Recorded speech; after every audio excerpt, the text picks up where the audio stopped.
A poor man told the CEO how to be happy. It was a cold morning in the city. Robert Kingston, a billionaire CEO known for building one of the most powerful tech empires in the world, sat on a park bench in his designer suit. From the outside, he had everything: wealth, fame, a luxurious lifestyle, but inside, he felt empty. His days were filled with meetings, numbers, and decisions, but no joy. He stared blankly at the trees, trying to remember the last time he truly laughed or felt peace. As he sipped his expensive coffee, he noticed a man nearby, elderly, dressed in worn-out clothes, sitting on the grass and feeding birds with a small pouch of crumbs. The man hummed a tune, smiled at the pigeons, and chuckled when they fought over crumbs. Robert was intrigued. How could someone with so little look so content? The man noticed Robert watching him and gave a cheerful nod. "Beautiful morning, isn't it?"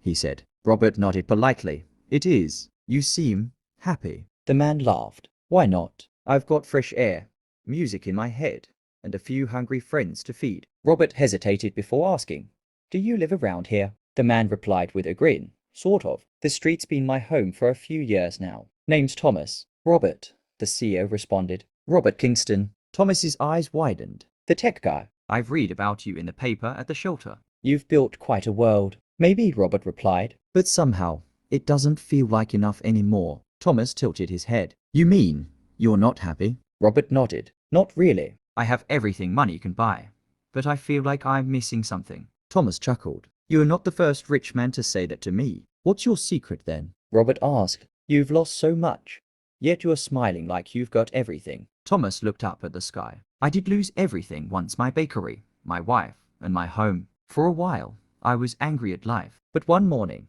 I noticed the sun rising, birds singing, kids laughing, and I thought, these are things no money can buy, yet they're free. I started noticing them every day. That's when I began to feel alive again." Robert listened quietly. "Happiness," Thomas continued, "doesn't come from getting more. It comes from needing less and appreciating more." Robert asked softly, "Don't you ever wish you had your old life back?" "Sure," Thomas said, "but I've found peace where I am. Life isn't about what we have, but how we live. Most people are rich in money, but poor in joy." The words hit Robert hard. Thomas stood up, brushing crumbs from his pants. "Walk with me." As they strolled through the park, Thomas greeted people by name. He gave a biscuit to a hungry child, joked with a flower seller, and shared a blanket with a shivering teen. Each small act brought a smile, not just to the receiver, but to Thomas himself. Robert felt something shift in his heart. He realized how disconnected he had become, not just from people, but from life itself. As they reached the corner of the park,